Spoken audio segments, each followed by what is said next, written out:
C'est une pièce intéressante, monsieur Ipkiss. Sans doute un masque du Moyen-Âge scandinave. Comprenez que je parle de mythologie, monsieur Ipkiss. Ceci n'est qu'un morceau de bois. Mais votre bouquin! Mon livre parle de masques comme métaphore, monsieur Ipkiss.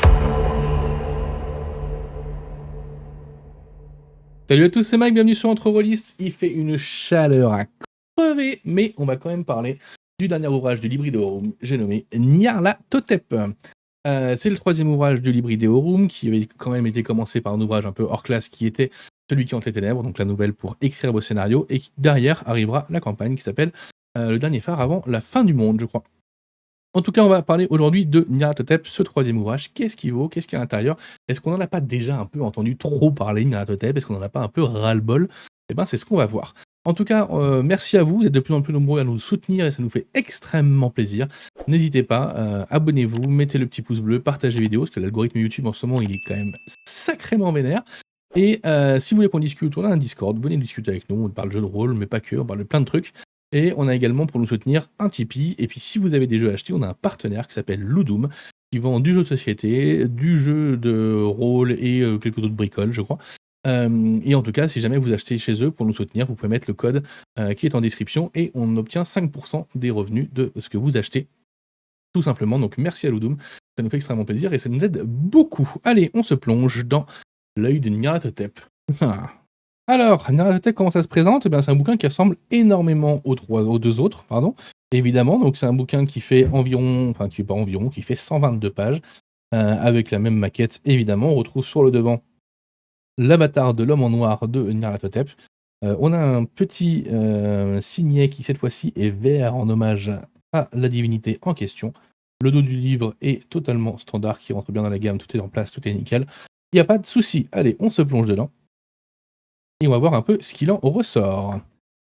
Donc les textes sont de Florent Comte et les couvertures et illustrations sont de Maxime Place. Félicitations Maxime Place, je trouve que la DA de ces suppléments sont très très bons avec plus d'illustrations que d'habitude. Je trouve ça vraiment très très chouette. On remarque dès le sommaire qu'on va voir exactement la même chose que dans les deux autres bouquins, c'est-à-dire l'autre dieu qui va nous présenter Nyarlathotep, l'histoire et l'impact qu'il a eu dans l'histoire humaine, les différents cultes qui ont été créés pour l'occasion pour pouvoir jouer avec, les différents lieux de la même manière, magie et créatures, et enfin un scénario qui s'appelle Archive.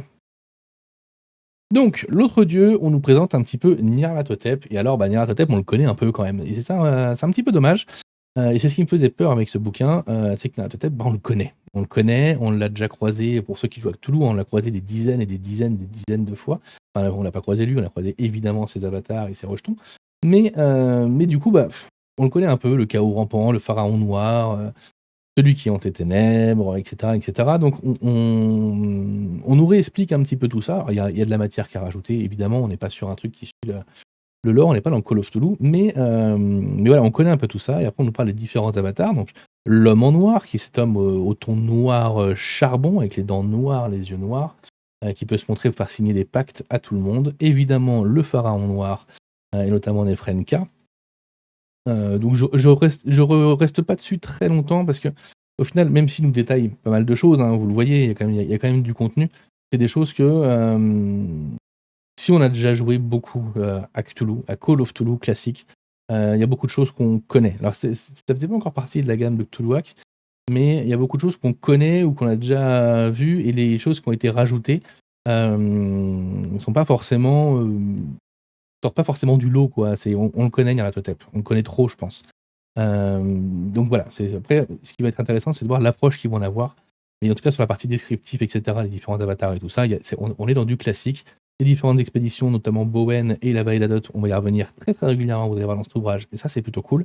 Le culte du soleil noir, tout ça. Donc voilà. Celui qui hante les ténèbres, donc qui vient de la nouvelle Celui qui hante les ténèbres, donc où on nous parle pour la première fois du trapézoèdre rutilant, cette espèce d'artefact qui est à la fois un artefact et à la fois lié à Nyarlathotep de manière très... je ne sais pas quel mot utiliser, de manière très... voilà.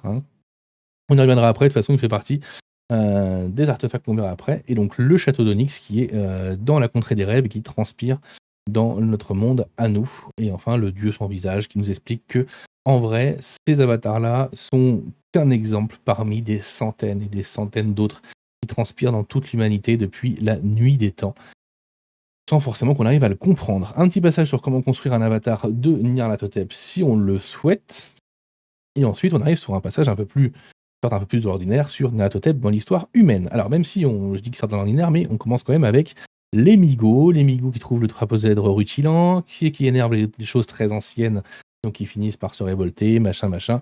Si vous avez lu Les Montagnes Hallucinées, si vous avez joué comment s'appelle la compagnie des Montagnes Hallucinées, peut-être Les Montagnes Hallucinées, je crois, ou plus récemment Terra Antarctica pour Horror Arkham, on est dans ce cadre-là. Ensuite, la première rencontre entre Nyarlathotep et l'humanité, ça va être quand les Migos ont mis en esclavage l'humanité, et donc une personne va lever les yeux vers l'homme noir pour passer un pacte pour libérer son peuple. Et ensuite, on va arriver à la manière dont il va corrompre les humains, avec cette magnifique illustration, il va corrompre les humains sur l'intégralité de la création et de l'évolution de l'humanité. Et enfin, le dieu aux 1000 visages, notamment Nefrenka, l'homme en noir, etc. Ensuite, Éclat du chaos, c'est des exemples précis sur comment il a interagi, comment il a intervenu auprès des différents humains. Donc le massacre de Shells, le charnier d'Erxem en 5000 avant Jésus-Christ, donc on voit que ça remonte à un sacré moment. La disparition des 50 000 hommes de Cambis qui vont crever dans le désert parce que Nyarlathotep les enfonce au plus profond du désert pour aller y trouver, encore une fois, une représentation de son temple noir. L'éruption de Tambora. On voit ici qu'il y a un petit passage sur les finalités de relations complexes parce qu'en fait, on a du mal à saisir la volonté du chaos rampant. C'est toujours quelque chose de très très compliqué. Là, avec les cultes, par contre, on rentre dans le cœur du sujet et dans une des forces, je trouve, de ce triptyque. Ce sont ces cultes qui ont été créés pour l'occasion. Donc on retrouve toujours le même principe de D6 pour savoir un peu, si vous voulez créer un culte à la volée, quelle est son approche, pourquoi est-ce qu'on voudrait monter un culte, pour la révélation, la manipulation, l'expérience, le déni, les messages ou la fusion, puisqu'il y a un Nyarlathotep a une très grande habitude de faire fusionner ces artefacts avec les gens qui lui vouent un culte pour pouvoir en faire ses propres avatars. Donc c'est une approche très différente de celle que pourrait avoir Astur notamment, ou Yog-Sothoth.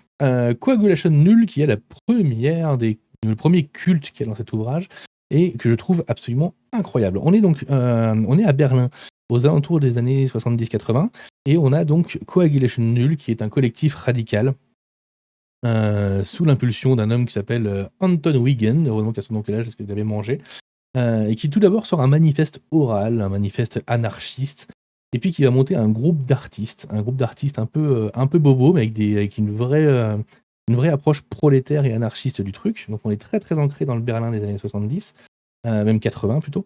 Et ils vont créer un endroit, ce qu'ils appellent la Nullstelle, l'atelier des non-expositions, qui est un espèce de hangar qu'ils vont rénover, qui est entièrement noir, où on perd ses sens et on perd son sens d'orientation.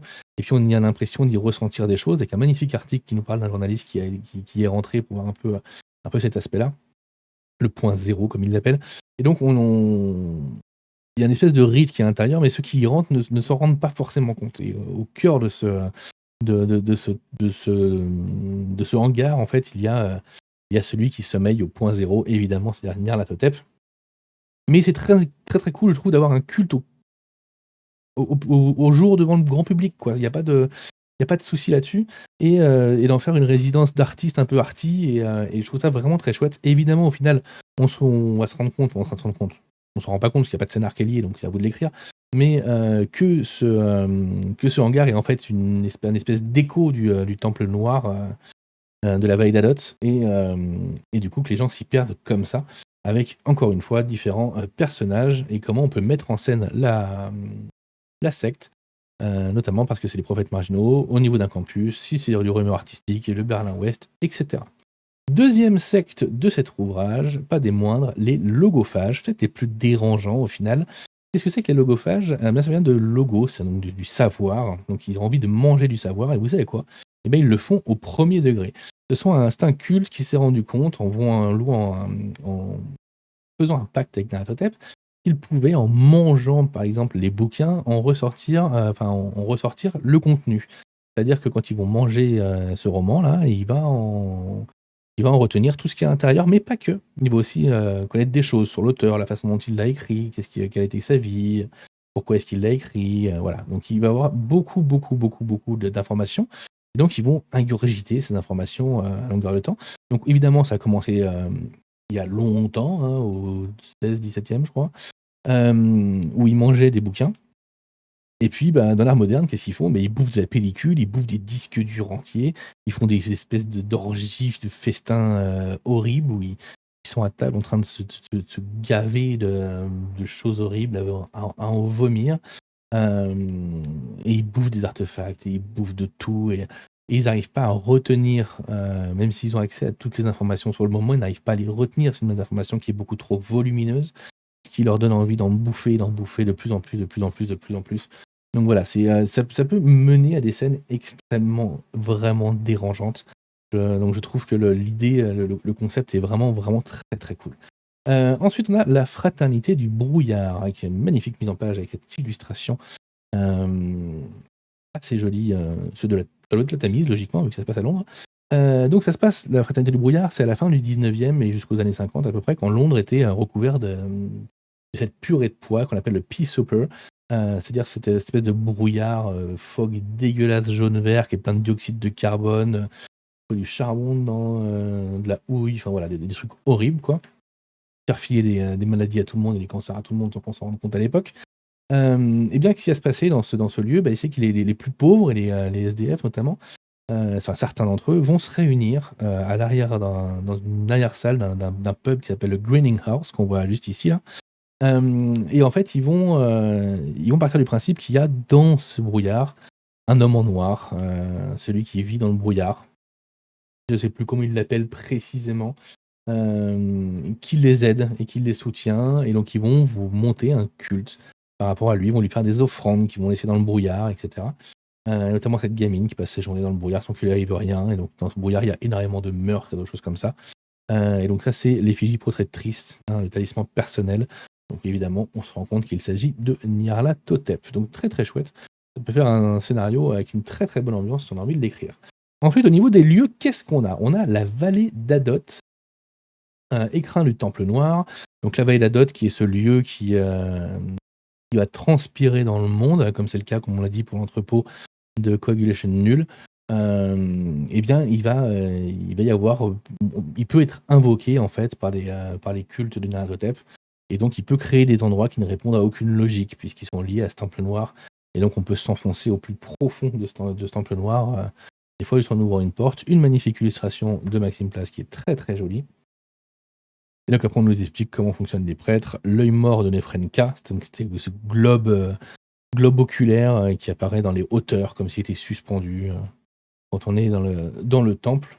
Là, on nous explique donc le temple noir et Nullstel. En fait, Nullstel est un écho du temple noir, évidemment. Et donc voilà, 2-3 petites bricoles. Il y a le sarcophage du pharaon noir à l'intérieur, qui est évidemment ouvert et vide. Ensuite, nous avons le bazar de Monsieur Habersham. Alors, le bazar de Monsieur Habersham, c'est très très cool. C'est une petite boutique de curiosité qui est tenue par une personne depuis des dizaines et des dizaines, des centaines peut-être des centaines d'années. Et donc, il n'y a rien qui bouge tout le temps dans ce classe. C'est toujours la même chose, c'est toujours les mêmes babioles. On ne voit pas l'intérieur, les volets sont tirés. En vitrine, c'est un peu toujours la même chose. Ça bouge un peu, mais c'est poussiéreux, c'est dégueulasse. Bref, personne n'a envie d'y rentrer. Si vous y rentrez, vous allez trouver plein de petites bricoles qui ne servent pas à grand chose. Dans la boutique, vous allez commencer à trouver des artefacts un peu plus sympas par contre. Mais si jamais vous ouvrez la mauvaise porte et que vous arrivez au sous-sol, vous allez atterrir devant une coiffeuse. La coiffeuse, le meuble, pas la personne qui vous coupe les cheveux.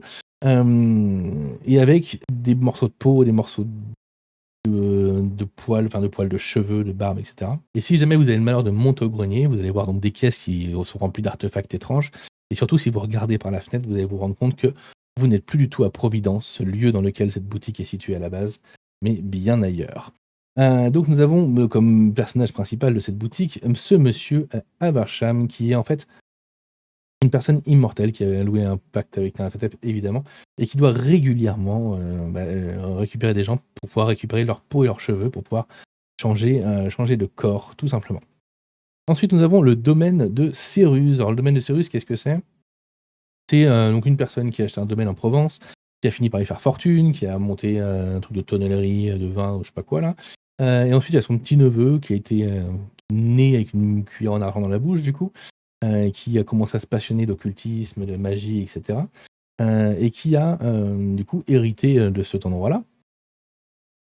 qui va y commencer à monter un petit culte et des discussions occultes. Il va y inviter Charles Stewart, un prestidigitateur qui est capable de lire la personne juste en, en prenant un mouchoir, par exemple. Donc, ce qu'il va faire, il va prendre un mouchoir brodé de gens, il va le manger, et il va réussir à dire qui est cette personne, d'où elle vient, quelles sont ses aspirations, etc. Donc, évidemment, Charles Stewart est un logophage, comme on l'a vu tout à l'heure. Mais il va être omnibulé, il va faire un pacte avec l'homme en noir pour devenir immortel. Malheureusement, le domaine de Cérus, quand il va y avoir la révolution en Provence, il va se faire éclater la gueule, il va cramer. Et après, pendant des années, jusqu'aux années 60, on va partir du principe que cet endroit est hanté et qu'il est mal famé. Il y a des notables niçois qui vont essayer de voir si on peut en faire quelque chose, pour faire un hôtel, quelque chose comme ça. Ils vont revenir, violentés et refusant de parler de ce qui s'y est passé. Ensuite, on nous explique un petit peu ce qu'il y a dans ce domaine des Cérus, donc le corps principal du domaine, la vieille tonnellerie, les souterrains, parce qu'il y a énormément de souterrains entre les trucs qui viennent justement de ce qu'on voit ici, un cimetière, un belvédère et une tour d'astronomie, évidemment. Donc le domaine en lui-même, et en fait, on va voir qu'à l'intérieur de ce domaine, si on y va, il y a toujours Jean de Cérus, l'Aloubati, qui est donc resté prisonnier de son domaine, qui est devenu immortel, mais donc son corps a muté, s'est changé, et donc il erre maintenant dans ses souterrains, et puis il bute tous ceux qui s'en approchent, même s'il cède d'une famille qui habite pas loin.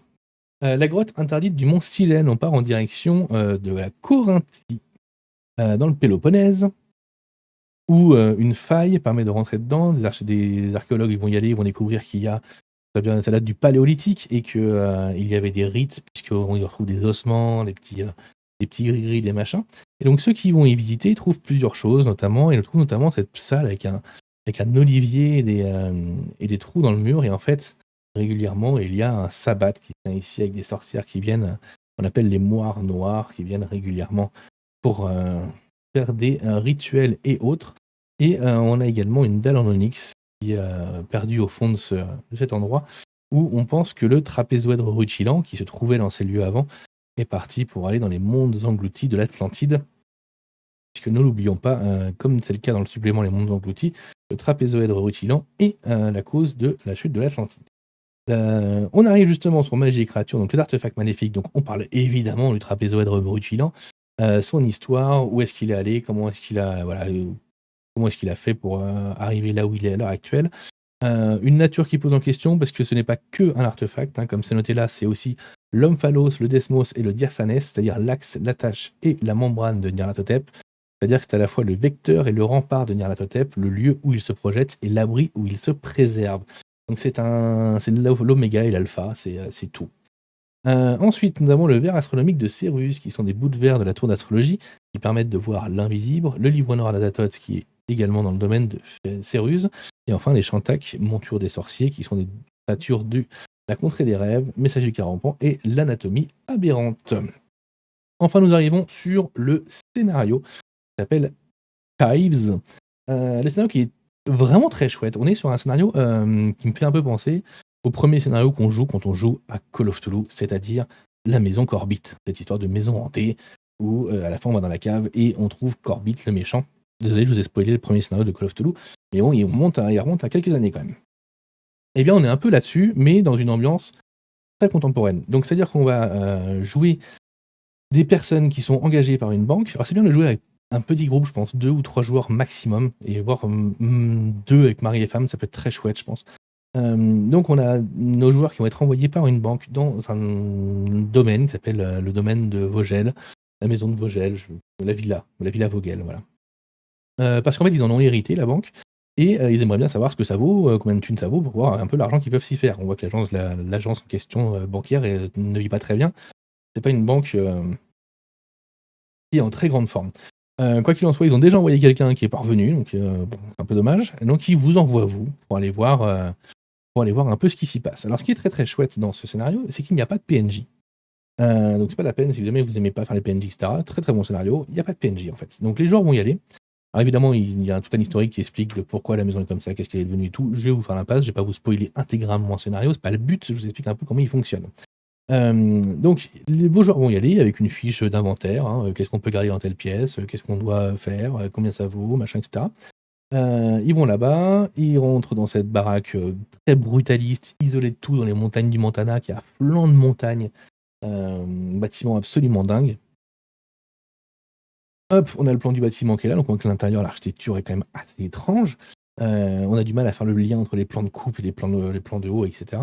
Donc tout est fait pour déstabiliser un peu les joueurs sur l'architecture du lieu, qui est très très très particulier. On se rend compte que donc la personne qui a construit ce bâtiment, l'architecte, en a fait, en fait, le but c'était d'en créer un culte, hein, comme ça se crée souvent aux USA, les petites églises, des cultes, quoi. Et donc du coup, les joueurs vont explorer cet endroit. Et puis, en fait, on a juste une mécanique toute simple, qui est simple, c'est ils arrivent, ils commencent à explorer. Dans chaque pièce, ils peuvent explorer soit ils font une investigation rapide en 15 minutes, qu'ils vont faire au début, hein, ils vont pas fouiller plus que ça. Soit ils peuvent faire une investigation de 30 minutes, soit ils peuvent faire une investigation d'1 heure. Et en fait, ce qui va se passer, c'est qu'au bout de 4 heures, les portes vont se fermer. Ils vont se retrouver coincés là-dedans. Et donc, comme je vous le disais, il n'y a absolument aucun PNJ. Donc en fait, ça va être à eux de prendre ce qu'ils vont trouver pour créer des liens entre les différentes choses. Alors il y a quand même un petit peu de blabla, puisqu'on a 3 cassettes audio, qu'on peut trouver sur les lieux qui vont expliquer un peu le contexte. Mais donc c'est aux joueurs de creuser, de chercher, de voir un peu, tiens, tel truc que j'ai trouvé là, où est-ce que ça peut aller? Telle lettre, à quoi ça correspond? Est-ce que ce sont des initiales? Est-ce que ce sont autre chose? On voit un magnifique signe des anciens qui est tracé dans les ombres de cette maison. Et donc, au bout de 4 heures, la maison se ferme, et puis ils vont trouver des petits interstices entre les murs. Bon, le coucou, la maison des feuilles. Et au bout d'un moment, ces interstices vont grandir. Ils vont grandir, ils vont se rendre compte en repassant plusieurs fois devant que maintenant ils peuvent passer à travers ces interstices. Ils vont arriver à ce qu'on appelle le 2e cercle. Dans le 2e cercle, il y a d'autres pièces qui vont s'ouvrir, donc l'observatoire par exemple. Et surtout, ils vont y croiser Alex Rust et sa femme Marguerite Rust, qui sont donc les 2 autres qui ont été envoyés par la banque avant et qui n'ont pas donné de nouvelles. Ils se sont arrachés les yeux. Il n'y a pas d'interaction avec ces PNJ. Ils vont dire 3-4 phrases et puis ils vont se ruer sur les joueurs pour leur arracher les yeux. Donc il y a pas de, c'est pas eux qui vont leur révéler, on va pas leur poser la question. Alors qu'est-ce qui se passe? Pourquoi c'est comme ça? Non, pas du tout. C'est toujours aux joueurs de réussir à comprendre ce qui se passe. Il y a des grandes chances qu'ils finissent le scénario sans avoir compris ce qui s'y passait, je pense. Ensuite, donc ils vont continuer à investiguer donc ces nouvelles pièces. Ils vont notamment tomber sur une salle sensorielle qui leur permet de se couper un peu de leurs différents sens, ce qui va leur permettre d'aller au dernier cercle, là où réside le rejeton du ciel sans étoiles. Il y a le cocon, il y a le rejeton sans étoiles. Suivant ce que les joueurs font, on verra s'ils s'en sortent ou s'ils ne s'en sortent pas. Mais en tout cas, la mécanique du scénario, eh bien, c'est un scénario qui, quand on le joue, on se dit, tiens, mais j'ai hâte de voir ce que les joueurs vont faire. C'est vraiment très très cool. Allez, on passe à la critique. Donc, Nyarlathotep, qu'est-ce que j'en ai pensé? Eh bien, c'est pas le plus parfait des 3, mais c'est un petit peu dû à Nyarlathotep lui-même. Entité extrêmement compliquée à saisir, à comprendre à travers ses différents avatars. Ce dieu sans face, ce chaos rampant, ce pharaon noir, ce qui hante les ténèbres, comme ils le disent. Mais c'est un peu de sa faute, Nyarlathotep. Il est compliqué à attraper, il est compliqué à saisir. On ne sait jamais si c'est lui, si c'est pas lui. Est-ce qu'il est là? Est-ce qu'il est derrière? Est-ce qu'il est caché? C'est toujours un petit peu compliqué. Donc, on a quand même une partie du bouquin qui est un peu du déjà vu pour ceux qui connaissent déjà énormément Nyarlathotep. Ensuite, on a quand même, et comme dans chacun de ces bouquins de Libridorum, ces lieux et ces cultes. Et pour moi, c'est les points forts de ces bouquins, c'est ces lieux et ces cultes. Les cultes liés à Nyarlathotep qui sont présentés dans ce bouquin sont vraiment très cool. Coagulation Null est absolument dingue. Moi, je trouve ce repère d'artistes bobos anarchistes des années 70 à Berlin qui, en fait, va construire juste une espèce d'écho d'avatar du Temple Noir pour y perdre les gens et etc. Je trouve ça vraiment très très bon. Les logophages qui vont se nourrir de connaissances, de livres, de pellicules de films, de disques durs qui vont jusqu'à en vomir et dégueulasser. Ça peut donner lieu à des scènes extrêmement fortes, extrêmement horribles, et à des enquêtes, et à même des protagonistes qui peuvent être très très forts. Ou un portefeuille d'un des PJ, il le mange, il connaît toute sa vie, toutes les personnes qui l'entourent, qui il est, d'où il vient, quelles sont ses peurs, quelles sont ses... Voilà, ça peut faire des antagonistes qui sont sacrément forts. Donc voilà, on a ces cultes qui sont chouettes, ces lieux qui sont plutôt cool, même si ceux de Nyarlathotep sont pas vraiment les plus simples à exploiter, on va dire. C'est pas il revient souvent Nyarlathotep, mais c'est vraiment pas la divinité la plus simple à exploiter, je trouve. Après, on peut faire un peu ce qu'on veut avec, donc c'est un peu facile. Mais si on veut donner du sens global, on peut pas vraiment parce que il n'a pas de sens global, c'est le chaos en fait. Et donc je trouve que c'est bien représenté à travers ces cultes, à travers ces lieux. Et puis en dehors de ça, on a un scénar qui est carrément cool et qui a En fait, quand on le lit, il a l'air cool à jouer. Vraiment, il a l'air intéressant à jouer, il a l'air chouette et on a hâte de voir comment la table réagit. Donc c'est plutôt bon signe généralement quand on lit un scénario et qu'on se dit comment vont réagir les joueurs à ça, à ça et à ça. C'est plutôt cool. Donc si on doit faire un bilan un peu de ces 3 bouquins, parce que c'est un peu le but quand même, c'est de faire un bilan de ces 3 bouquins, on a 3 bouquins qui coûtent 30 € chacun, donc ça fait 90 € pour les 3.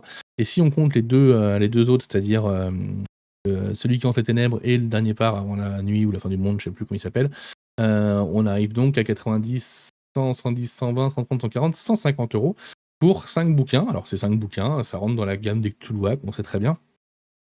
Et au final, on a 3 ouvrages de lore, un ouvrage d'aide à l'écriture de MJ, parce que c'est ça, celui qui hante les ténèbres, et une campagne, enfin une mini-campagne, c'est pas une énorme campagne, mais c'est une campagne de plusieurs scénarios.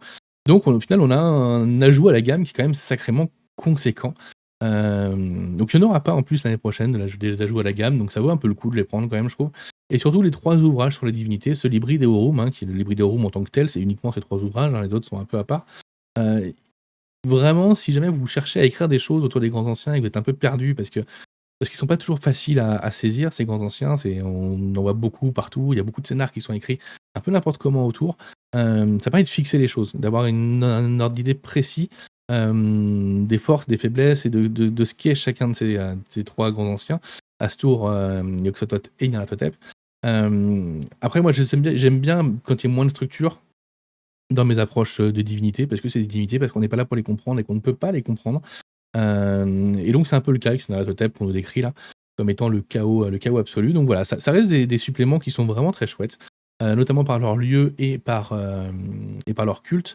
Après, il y a des parties qui sortent pas trop. Moi, je trouve les parties sur les magies, etc., le bestiaire. Moi, je joue pas de combat dans Cthulhuac, donc le bestiaire, je m'en fous un peu. Quand il y a une créature, je m'en fous de ses caracs. C'est pas le propos, je trouve. Mais c'est toujours bien de les avoir parce que tout le monde ne joue pas comme moi. En tout cas, si vous voulez écrire autour de Cthulhuac, ce sont des super suppléments qui résonnent encore une fois avec notamment les ouvrages magie et cultes qui sont déjà dans la gamme de Cthulhuac. Si vous les avez pas, par contre, il y a beaucoup de renvois de ces bouquins sur les autres bouquins de la gamme de Cthulhuac, donc attention. Ça peut être un peu frustrant, je pense, quand on les a pas, de se dire attends, il me renvoie un bouquin, je l'ai pas en fait, je l'ai pas. Et sur les 3 bouquins, il y a peut-être une vingtaine de renvois à voir Cabal, voir Culte, voir Magie, etc. Donc si vous ne les avez pas, ça peut être un peu frustrant. Mais Cthulhuac est pensé comme une gamme qui se suit et qui est complète. Donc évidemment, ça fait partie du jeu de faire des liens et de créer des connexions entre les deux. Sachant que si vous n'avez pas ces bouquins, c'est pas grave. Tout ce qui est là-dedans est jouable. Vous pouvez prendre, vous servir et faire ce que vous voulez avec. Donc il n'y a pas de souci là-dessus.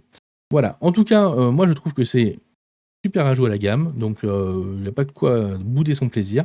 Et puis, je vous fais des gros bisous et on se retrouve très bientôt. Ciao, ciao.